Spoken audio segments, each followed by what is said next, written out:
Hello दोस्तों, स्वागत है आप लोगों का यूनिक स्टडी पॉइंट चैनल पे। Good morning everyone. आइए सभी लोग कनेक्ट हो जाइए।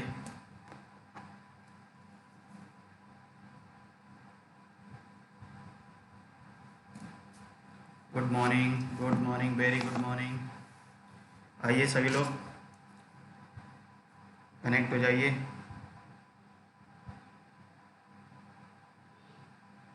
तो देखिए, जो लोग चैनल पे पहली बार हैं तो वो चैनल को सब्सक्राइब कर लें, बेल आइकन को प्रेस कर लें, ठीक है। और आपको एक चीज़ और बता देते हैं, टेलीग्राम से हमसे जुड़ने के लिए आप लोग क्या कर सकते हैं, टेलीग्राम चैनल को ज्वाइन कर लीजिए।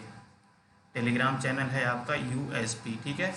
इस पर आप लोग ज्वाइन कर लीजिए और जो भी आपकी क्वेरी हो, जो भी आपको डाउट हो, तो आप यहाँ से कंफर्म कर सकते हैं, ठीक है।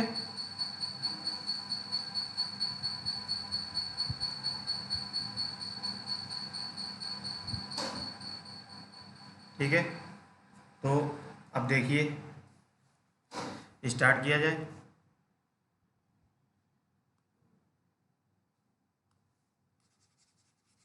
आ जाइए सभी लोग। तो पहली बात तो डिस्क्रिप्शन पे आपको प्लेलिस्ट की, इस वीडियो की प्लेलिस्ट भी मिल जाएगी, ठीक है, आपका TDP का। तो वहाँ से आप ज्वाइन कर सकते हैं। TDP क्लास, ये है आपकी 12th क्लास।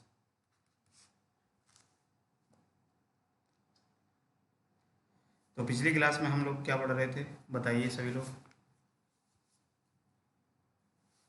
पिछली क्लास में हम लोग क्या देख रहे थे।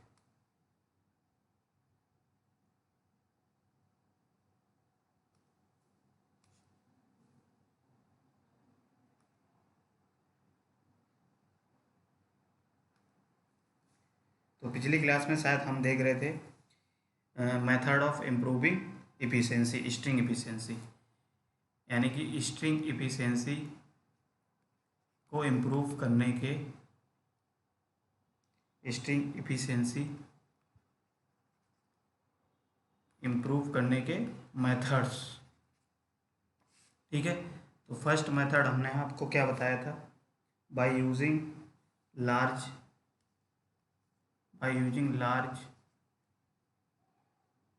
या लॉन्गर लिख सकते, by using longer cross arm, ठीक है।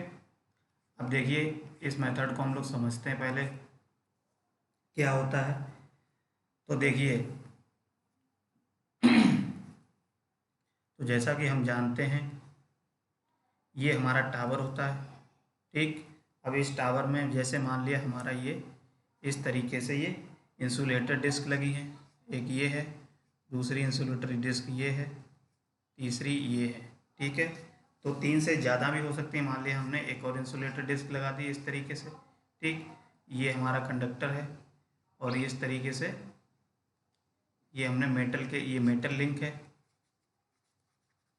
जिससे हमारे इंसुलेटेड डिस्क कनेक्ट है। यहाँ से ये कंडक्टर है लास्ट वाली।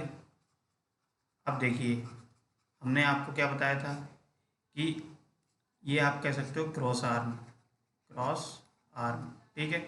अब यहाँ से अगर हम लोग बात करें इसके क्रॉस आर्म को बढ़ा करके, तो क्रॉस आर्म को बढ़ाओगे तो क्या होगा, देखिए ये डिस्टेंस है यहाँ से और यहाँ तक की अगर डिस्टेंस बढ़ा देते हैं तो हमारा जो इसके बीच में जो कैपेसिटेंस बनेगा वो क्या हो जाएगा, जो शंट कैपेसिटेंस था C1, तो इस C1 की वैल्यू क्या हो जाएगी, कम होगी कि नहीं होगी, बताइए।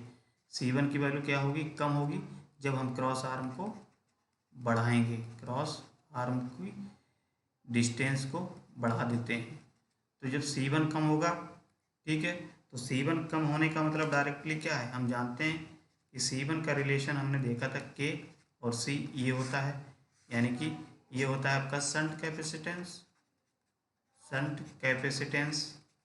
और ये क्या होता है, म्यूचुअल कैपेसिटेंस, ठीक है। तो ये म्यूचुअल कैपेसिटेंस। अब यहाँ से अगर आप क्या करेंगे, इसकी वैल्यू को बढ़ाना है, यानी कि इसकी वैल्यू को कम करना, सॉरी, C1 की। C1 क्या है? Shunt capacitance. अब इसी शंट कैपेसिटेंस के कारण ही हमारा क्या होता था, वोल्टेज का डिस्ट्रीब्यूशन अनइक्वल होता था हर डिस्क के एक्रॉस। ये चीज़ आपको पता है, ठीक है। तो हमारा मेन मकसद क्या है, इस C1 की वैल्यू को कम करना। अब इस C1 की वैल्यू किस तरीके से कम होगी, तो देखिए, अगर हम C1 की वैल्यू कैसे कम कर सकते हैं, इसकी डिस्टेंस को बढ़ा सकते हैं। तो इसकी डिस्टेंस को अगर बढ़ाएंगे तो हमारी C1 की वैल्यू कम होती जाएगी, हो जाएगी कि नहीं। और C1 की वैल्यू जब कम होगी तो हम जानते हैं ये हमारा K की वैल्यू भी कम हो जाएगी, K की वैल्यू कम हो जाएगी।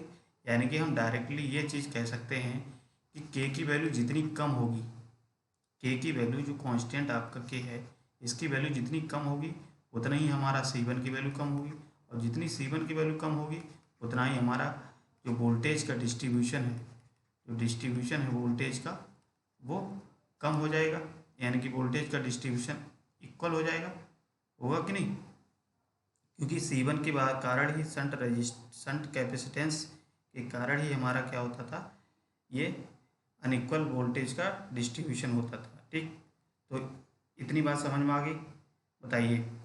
यानी कि अगर हम क्रॉस आर्म को बढ़ा देंगे तो हमारा यहाँ से C1 की वैल्यू कम हो जाएगी। C1 की वैल्यू कम होने का मतलब K की वैल्यू कम हो जाएगी, और K की वैल्यू कम होगी तो इसका मतलब हम जानते हैं K की वैल्यू कम होगी। तो यहाँ से हमने एक रिलेशन भी देखा था स्टिंग एफिशिएंसी का, K प्रोपोर्शनल होता था इन्वर्सली प्रोपोर्शनल। यानी कि इसकी वैल्यू कम होगी तो स्टिंग एफिशिएंसी बढ़ जाएगी, और स्टिंग एफिशिएंसी बढ़ेगी तो इसका मतलब हमारा है कि वोल्टेज का डिस्ट्रीब्यूशन इक्वल है ना। वोल्टेज का डिस्ट्रीब्यूशन लगभग इक्वल हो जाएगा। तो एक तो ये मेथड हो गया। इतनी बात समझ में आ गई सब लोगों के, बताइए, सभी लोग बताओ।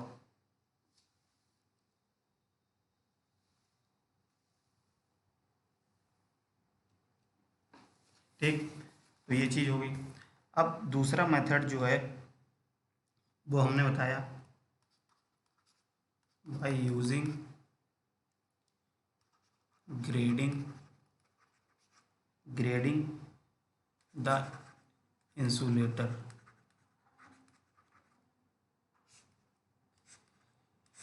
यानी कि दूसरा मेथड ये कहता है कि अगर हम इंसुलेटर की ग्रेडिंग कर दें इंसुलेटर की, तो इंसुलेटर की ग्रेडिंग करने से क्या होगा, अलग अलग ग्रेडिंग करेंगे तो अलग अलग ग्रेडिंग करने से हमारा क्या होगा, कैपेसिटेंस की वैल्यू भी अलग अलग हो जाएगी, होगी कि नहीं। यानी कि ग्रेडिंग करने से हमारी कैपेसिटेंस की वैल्यू जो है वो डिफरेंट हो जाएगी, ठीक, होगी कि नहीं, बताइए। अब देखिए इसकी ग्रेडिंग किस तरीके से करते हैं। जैसे ग्रेडिंग अगर करते हैं, किसकी ग्रेडिंग करते हैं, इंसुलेटर की। तो इंसुलेटर ग्रेडिंग करेंगे, हम जानते हैं कि डिफरेंट साइज़ के हम लोग इंसुलेटर अगर यूज करते हैं तो डिफरेंट साइज़ के इंसुलेटर यूज करेंगे तो डिफरेंट साइज़ के आपका कैपेसिटेंस की वैल्यू होगी कि नहीं। अब इसकी ग्रेडिंग जो इस तरीके से की जाती है, कैसे की जाती है कि जो टॉप वाली यूनिट है आपकी, जो टॉप वाली यूनिट डिस्क होती है उसका कैपेसिटेंस क्या है, मिनिमम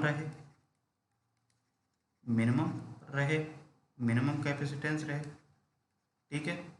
और जैसे जैसे आप नीचे बढ़ते जाएंगे यानी कि बॉटम की तरफ, बॉटम का मतलब जो निचली वाली डिस्क है, बॉटम यूनिट डिस्क, तो बॉटम यूनिट डिस्क की अगर कैपेसिटेंस कैसा रहे, मैक्सिमम कैपेसिटेंस होना चाहिए, ठीक है।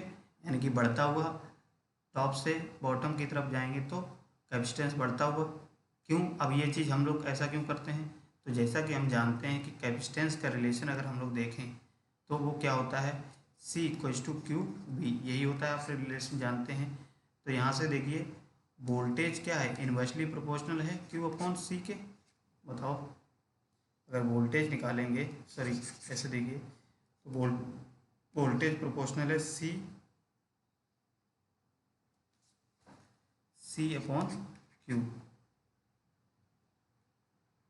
नहीं, ये रिलेशन नहीं होता, क्या होता है, सॉरी मिस्टेक हो गई है, Q=CV होता है ना रिलेशन। तो यहाँ से इस चीज़ को समझ लेते हैं पहले, Q=CV ये होता है। अब यहाँ से अगर वोल्टेज और कैपेसिटेंस का रिलेशन निकालोगे तो देखो क्या निकलेगा, वोल्टेज इक्वल्स टू क्या हो जाएगा, Q अपॉन C, यही होगा। तो यानी कि हम कह सकते हैं कि वोल्टेज का रिलेशन C के इन्वर्सली प्रोपोर्शनल है कि नहीं। तो इन्वर्सली प्रोपोर्शनल का मतलब क्या है, हम जानते हैं कि मैक्सिमम वोल्टेज आपका नीचे वाली डिस्क यानी कि बॉटम वाली डिस्क में क्या होता है, मैक्सिमम वोल्टेज होता है, स्ट्रेस। ठीक, तो इस मैक्सिमम वोल्टेज स्ट्रेस को मेंटेन करने के लिए क्या करेंगे, अगर मैक्सिमम वोल्टेज होगा तो हाँ, यानी कि कहने का मतलब है हमारा, क्योंकि C1 है ना, तो C1 की वजह से हमारा ये कैपेसिटेंस वोल्टेज का डिस्ट्रीब्यूशन अलग अलग होता है।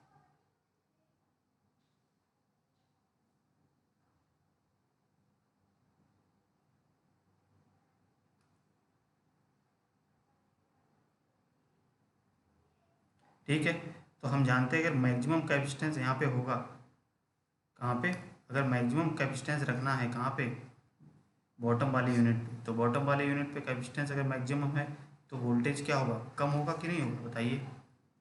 C1 की वैल्यू अगर हम लोग क्या करेंगे, यहाँ पे मैक्सिमम रखते हैं बॉटम वाली स्टेज पे, तो वोल्टेज का स्टेज कैसा हो जाएगा, कम हो जाएगा, होगा कि नहीं। यानी कि इस तरीके से करते हैं कि हमारा वोल्टेज का स्ट्रेस जो मिनिमम वाली डिस्क होती है, जो बॉटम वाली डिस्क होती है, उस पर वोल्टेज का डिस्ट्रीब्यूशन कम हो जाए, है ना, यही चीज़ होती है। अब देखो, तो यहाँ से हमारा देखो किस तरीके से ग्रेडिंग करते हैं, तो ग्रेडिंग हमको इंसुलेटर की इस तरीके से करना है कि मिनिमम कैपेसिटेंस रहे आपका इंसुलेटर डिस्क का कहाँ पे, टॉप पर, और मैक्सिमम कहाँ पे रहे कैपेसिटेंस की वैल्यू, बॉटम वाली, क्योंकि कैपेसिटेंस मैक्सिमम होगा तो नीचे वाली डिस्क के वोल्टेज का डिस्ट्रीब्यूशन कम होगा।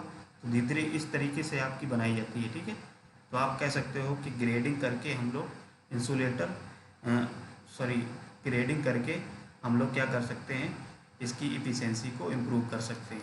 ठीक, तो ग्रेडिंग करके समझ में आ गया इतनी चीज़ें, बताइए। दूसरा मेथड ये हो गया। थर्ड मेथड क्या है, तो थर्ड मेथड ये कहता है कि अगर हम लोग गार्ड रिंग का यूज करते हैं तो हमारी स्टिंग एफिशिएंसी इंक्रीज हो जाती है। तो गार्ड रिंग क्या है, देखिए गार्ड रिंग।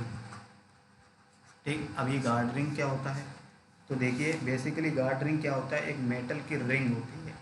क्या होती है, एक मेटल की रिंग होती है। जैसे मान लेते हैं आपका ये टावर है, ठीक है, क्रॉस आर्म और टावर है ये। ठीक, तो यहाँ पे हमने मान लिया ये कैपेसिटेंस आपका होता था, ये कैपेसिटेंस और ये कैपेसिटेंस मान लिया 3 है, ये कंडक्टर है। अब इसके बीच कैपेसिटेंस C1 होता है, इसके बीच C1 होता है, C1 जिसको हम शंट कैपेसिटेंस बोलते हैं। ठीक, मान लिया ये, तो इसको ऐसे भी देख लो, बना लो। तो अब क्या करेंगे, हम जानते हैं कि C1 के कारण ही हमारा क्या होता है, शंट कैपेसिटेंस के कारण ही हमारा वोल्टेज का अनइक्वल डिस्ट्रीब्यूशन होता है। यानी कि इसमें जो करंट होती है, अब इसमें जो करंट जाती है, इस करंट की वजह से, यानी कि अब मानते हैं हमारा इसमें करंट I1 स्मॉल, इसमें I2 स्मॉल, I3, ठीक है। यानी कि इसी करंट की वजह से हमारा क्या होता था, अनबैलेंस वोल्टेज का डिस्ट्रीब्यूशन होता था। तो हम कहने का मतलब है कि हमको इस करंट को मैनेज करना है, तो इसके लिए हम क्या करते हैं, एक मेटल की रिंग बना देते हैं। तो मेटल की रिंग जो बनाई जाती है वो नीचे वाले कंडक्टर से इस तरीके से कनेक्ट कर दी जाती है। ठीक है, इस तरीके से मेटल की रिंग कनेक्ट की जाती है। ये मान लेते हैं एक मेटल की रिंग होती है। अब हम जानते हैं, आपको बताया कि जहाँ पे मेटल होगा और यहाँ पे एयर होगा, ठीक है, और दो मेटल के बीच में क्या होगा, एयर हमारा एज ए डाइलेक्ट्रिक यूज कर होता है। तो यहाँ पे भी एक कैपेसिटेंस बनेगा इस तरीके से, ठीक, और इसके बीच में एक कैपेसिटेंस बनेगा। तो ये जो कैपेसिटेंस बनता है, यही कैपेसिटेंस क्या करता है, इस करंट को मैनेज कर देता है। तो इस करंट को मैनेज करने से क्या है, हमारा जो वोल्टेज डिस्ट्रीब्यूशन होता है वो आपका हर डिस्क के अक्रॉस मैनेज हो जाता है। ठीक है, तो ये आप जब बीटेक में पढ़ेंगे तो इसको आप डिटेल में पढ़ेंगे। यहाँ फ़िलहाल आप इतना समझिए कि हम गार्ड वायर का यूज़ करते हैं, और गार्ड वायर कह सकते हो या गार्ड रिंग कह सकते हो, जो क्या होती है, मेटल की बनी होती है, मेटल की रिंग होती है। और जिसको कैसे कनेक्ट किया जाता है, जिसको हम लोग क्या करते हैं, कनेक्ट कर देते हैं इलेक्ट्रिकली, कनेक्ट करते हैं कनेक्ट करते हैं किसके बीच में, बिटवीन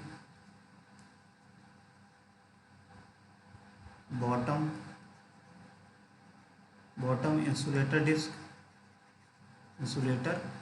डिस्क और एंड कंडक्टर से,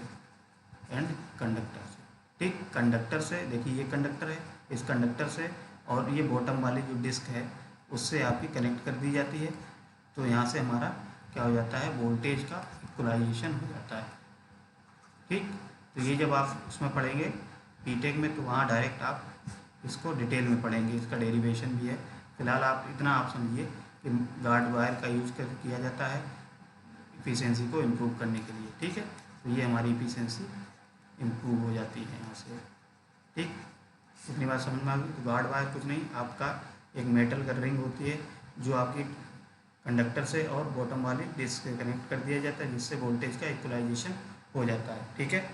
इतनी बात समझ में आ गई सब लोगों के। तो इस तरीके से 3 मेथड होते हैं आपके वोल्टेज को इफ़िशेंसी को इम्प्रूव करने के। आप डायरेक्टली कह सकते हो वोल्टेज को डिस्ट्रीब्यूशन, इक्वल डिस्ट्रीब्यूशन करने के लिए, ठीक है। तो इन तीनों मेथड को आप लोग नोट कर लीजिए, ठीक। तीनों मेथड को नोट कर लीजिए सभी लोग।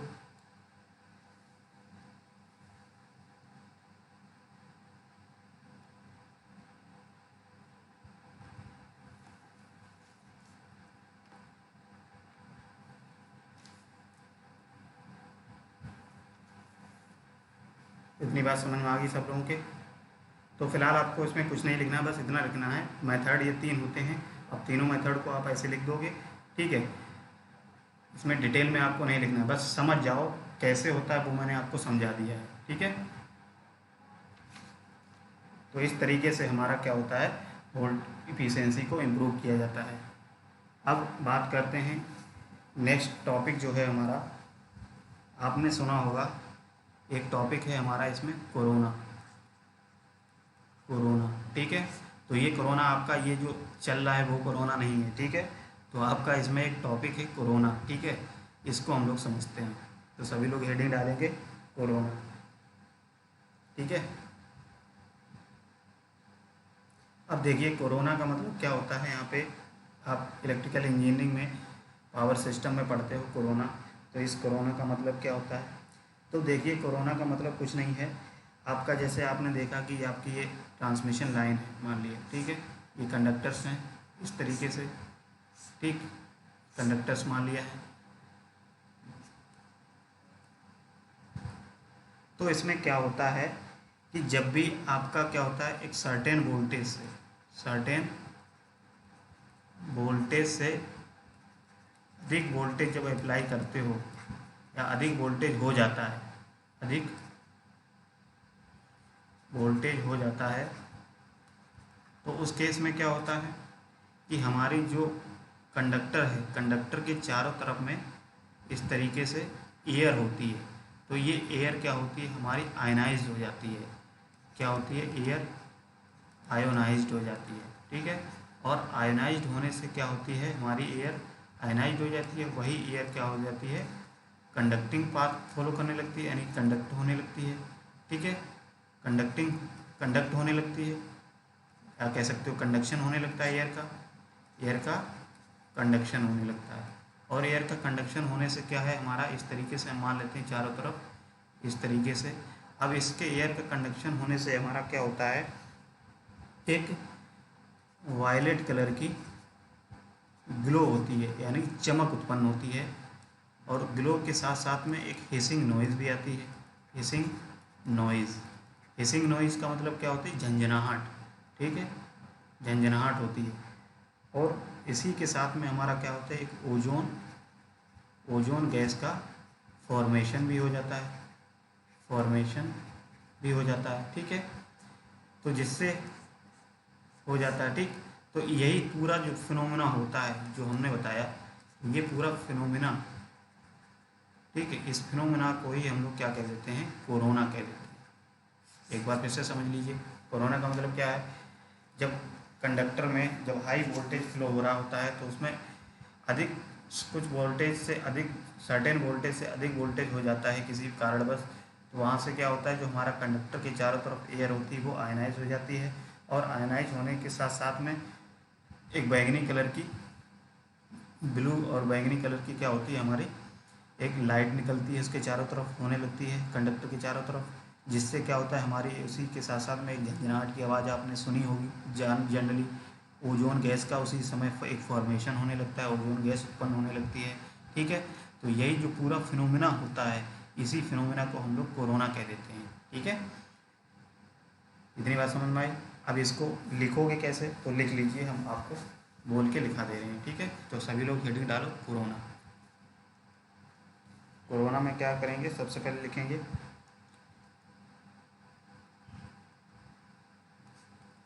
इसमें लिखेंगे जब सर्टेन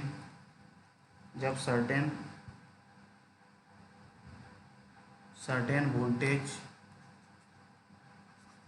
से अधिक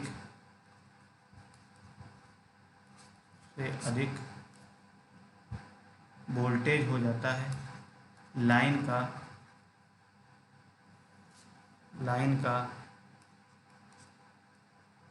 वोल्टेज हो जाता है, तो कंडक्टर के चारों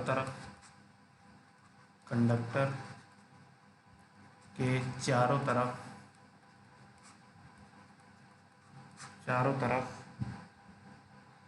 एयर या वायु का आयनाइजेशन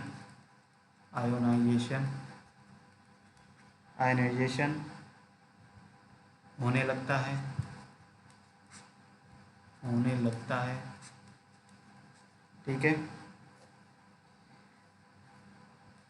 इसी आयोनाइजेशन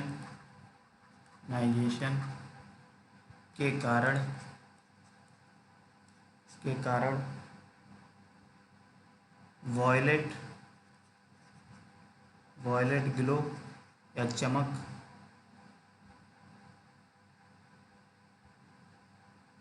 वॉयलेट कह सकते हो, गुलाबी या नीली कलर की। ठीक है, गुलाबी और नीली कलर की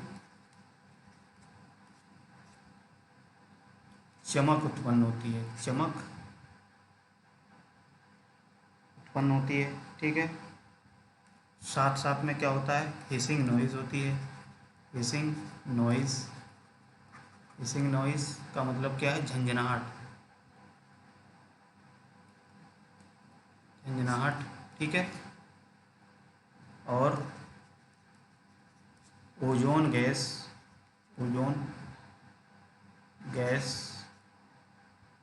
उत्पन्न होने लगती है, या फॉर्मेशन होने लगता है।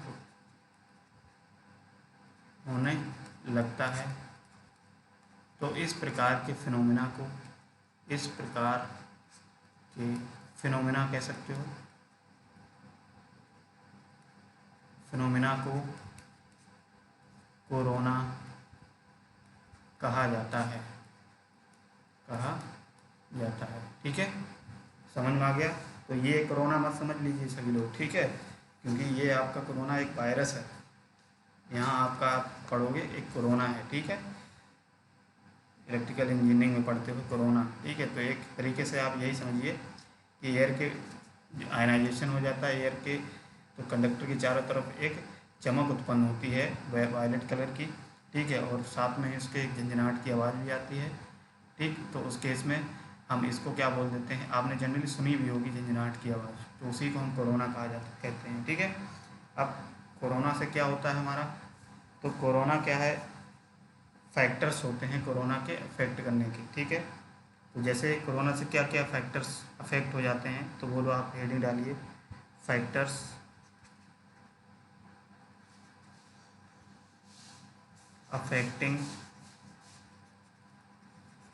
Affecting corona. ठीक है, स्पेलिंग आपकी सेम है, ये मत समझिएगा कि कोरोना वही है। ठीक है, स्पेलिंग सेम है बट वो चीज़ नहीं है। तो देखिए कोरोना से क्या क्या होता है, कोरोना किस कारण होता है हमारा, किस किस किस पे डिपेंड करता है, आप ये समझ सकते हो। तो कोरोना हमारा एक तरीके से एटमॉस्फेयर पे भी अफेक्ट करता है, एटमॉस्फेयर एटमॉस्फेरिक कंडीशन पे, ठीक है, कंडीशन यानी कि वायुमंडलीय वायुमंडलीय अवायुमंडलीय वायुमंडलीय स्थिति वायुमंडलीय की स्थिति पे, ठीक है। तो एटमॉस्फेरिक कंडीशन का मतलब जैसे आपने देखा होगा जनरली बरसात के दिनों में, ठीक है, तो बरसात के दिनों में क्या होता है, एक नमी आती है, तो नमी के कारण ही हमारा ये कोरोना फिनोमेना हमको देखने को मिलता है, या सर्दियों में होता है, सर्दियों में भी आपको ये फिनोमेना देखने को मिलता है कोरोना वाला, ठीक है। तो ये फैक्टर्स होते हैं इस कोरोना को अफेक्ट होने। तो दूसरा क्या है, लिख लीजिए कंडक्टर साइज,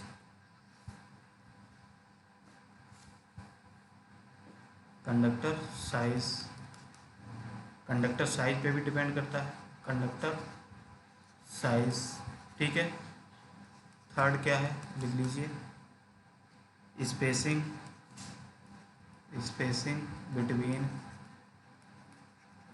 बिटवीन कंडक्टर, यानी कि कंडक्टर के बीच अगर डिस्टेंस भी कम होगी तब भी आपको ये देखने को मिलने लगता है कभी कभी, ठीक है। इस पर भी फैक्टर्स का डिपेंड करेगा। फोर्थ होता है लाइन वोल्टेज। तो लाइन वोल्टेज का मतलब क्या है, अगर लाइन वोल्टेज उसके रेटेड वोल्टेज से अगर ज़्यादा आ जाती है या एक्सीड हो जाती है उस लाइन के रेटेड से, ठीक है, तब भी हमारा ये केस देखने को मिलता है, ठीक। तो ये कुछ फैक्टर्स हैं, इन फैक्टर्स को आप लोग लिख लीजिए, ठीक है। अब देखिए इतनी बात समझ में आ गई।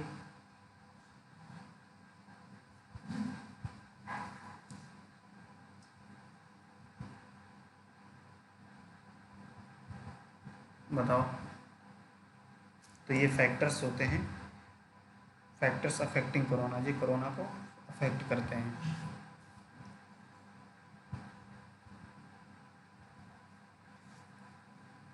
नेक्स्ट हेडिंग डालेंगे power loss due to corona. तो देखिए कोरोना से क्या होता है, हमारी पावर में लॉसेस भी होते हैं। पावर लॉस क्या होता है, जैसे हम जानते हैं पावर जो लॉस होगी वो किस फॉर्मेट में होगी, एनर्जी लॉस होती है, ठीक। एनर्जी लॉस किस फॉर्म में होगी, इन फॉर्म ऑफ किस में फॉर्म में होगी, लाइट के फॉर्म में, जैसे हमने बताया लाइट निकलेगी, और साउंड के फॉर्म में, साउंड के यानी कि हिसिंग नॉइज जो होती है, हीट भी उत्पन्न होगी, हीट, ठीक है। और इसी के साथ में केमिकल एक्शन भी होगा, केमिकल एक्शन का मतलब ओजोन गैस का फॉर्मेशन होगा, ठीक है। तो ये एनर्जी लॉसेस होती है कोरोना के कारण, ठीक है। पावर लॉस होती है किस फॉर्म में, लाइट के फॉर्म में, साउंड के फॉर्म में, हीट के फॉर्म में, केमिकल एक्शंस के फॉर्म में, ठीक है। तो इस कोरोना लॉस का एक फॉर्मूला होता है, ठीक है। आप बीटेक में पढ़ोगे जाके तो वहाँ से आप डिटेल में इस चीज़ को पढ़ोगे। यहाँ पे आप कोरोना लॉस का एक फॉर्मूला लिख लीजिए। तो ये होता है 242.2 F plus 2525 upon del under root R upon D, और ब्रैकेट में V minus V C square into 10⁻⁻5 kilowatt per kilometre per phase, ठीक है, पर फेज़। तो इस फॉर्मूले को आप लोग नोट कर लीजिए। तो ये पावर लॉस का फॉर्मूला होता है, इस फॉर्मूले के बेसिस पे आपके न्यूमेरिकल्स भी पूछे जाते हैं। तो ये क्या है, पावर लॉस है, कोरोना लॉस कह सकते हो। कोरोना के कारण जो हमारा लॉस होता है पावर लॉस, तो ये फॉर्मूला निकल के आता है, ठीक है। इसको नोट कर लीजिए सभी लोग। अब इसमें जो जो क्वांटिटी है उसको हम लोग डिफाइन कर देते हैं आप लोगों को। जैसे इसमें एफ क्या है आपकी, एफ जो है वो सप्लाई फ्रीक्वेंसी है, सप्लाई फ्रीक्वेंसी है, ठीक। और जो कि सप्लाई फ्रीक्वेंसी किस में है, हर्ट्ज़ में है, वी क्या है? वी है आपका फेस टू न्यूट्रल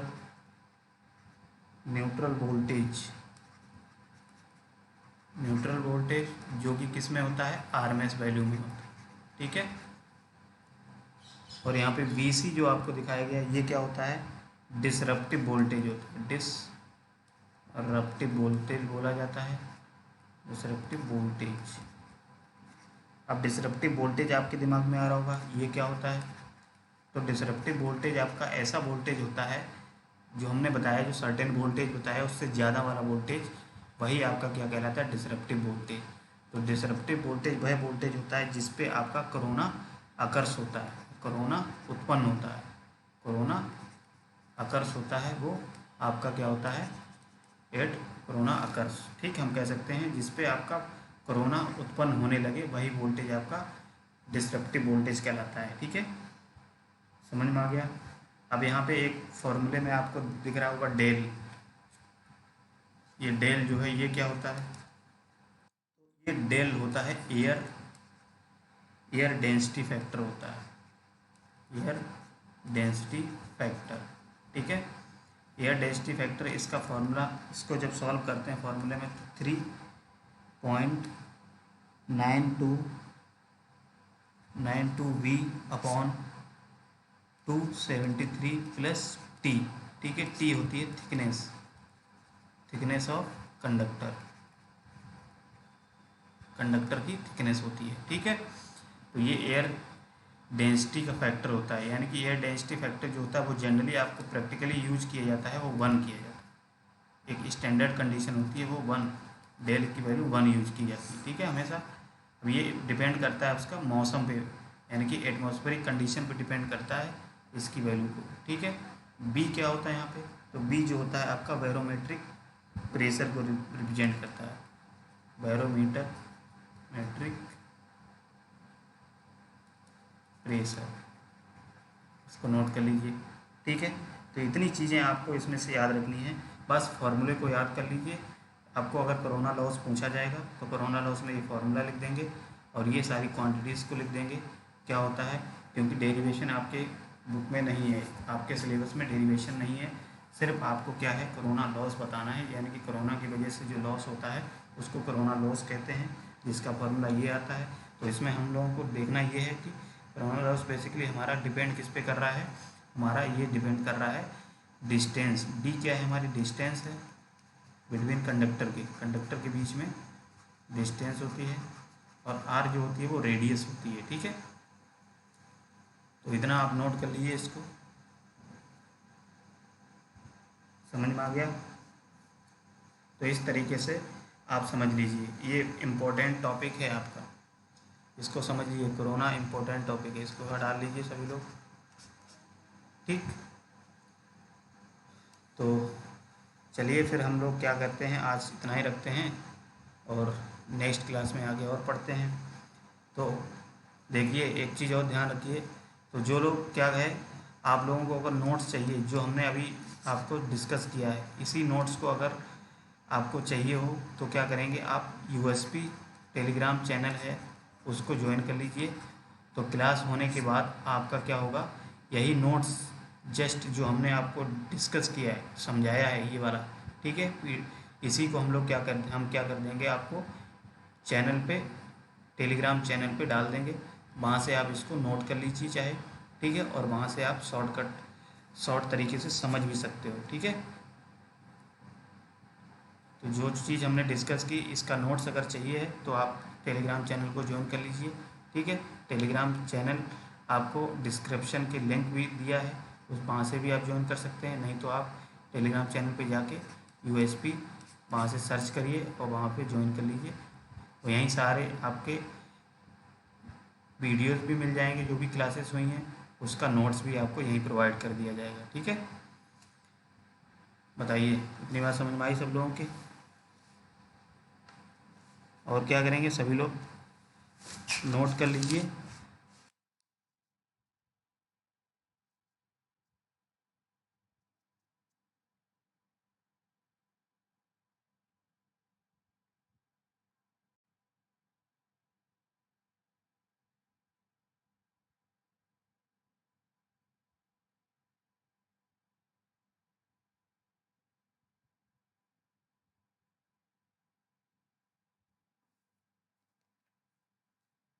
है, आज के लिए फिर इतना ही रखते हैं, ठीक है। अपना ख्याल रखिए सभी लोग। चलिए फिर, बहुत बहुत धन्यवाद सभी लोग।